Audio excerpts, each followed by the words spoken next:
Rare opportunity, அரிய வாய்ப்பு. ஏன் முக்கியமான வாய்ப்பு மிஸ் பண்ணிடாதீங்க அப்படின்னு சொல்லுவாங்க இல்லையா, அந்த மாதிரி. அதெல்லாம் முக்கியமான வாய்ப்பெலாம் நாங்கள் மிஸ் பண்ண மாட்டோம்.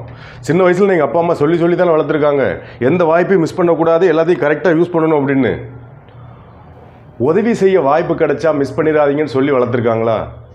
எனது உதவி செய்ய வாய்ப்பு கிடைச்சா மிஸ் பண்ணக்கூடாதா? ஆமாங்க. அதாவது அடுத்தவங்களுக்கு உதவி செய்கிற வாய்ப்பும் எல்லாத்துக்கும் கிடைக்கவே கிடைக்காது. அதுவும் ரேர் ஆப்பர்ச்சுனிட்டி தான். ஒரு மனுஷன் உங்கள்கிட்ட உதவி கேட்காங்கன்னு வச்சுக்கோங்களேன், உங்களை முழுமையாக நம்பினா மட்டும்தான் அந்த மனிதர் உங்கள்கிட்ட உதவி கேட்பார். ஒரு மனுஷன் யாரை முழுமையாக நம்புவான்? கடவுளை மட்டும்தான் முழுமையாக நம்புவான். உங்கள்கிட்ட நிறைய பணம் இருந்துச்சுன்னு வச்சுக்கோங்களேன், உங்களை தேடி நிறைய மனிதர்கள் வருவாங்க, எல்லாத்துக்குமே தெரியும்.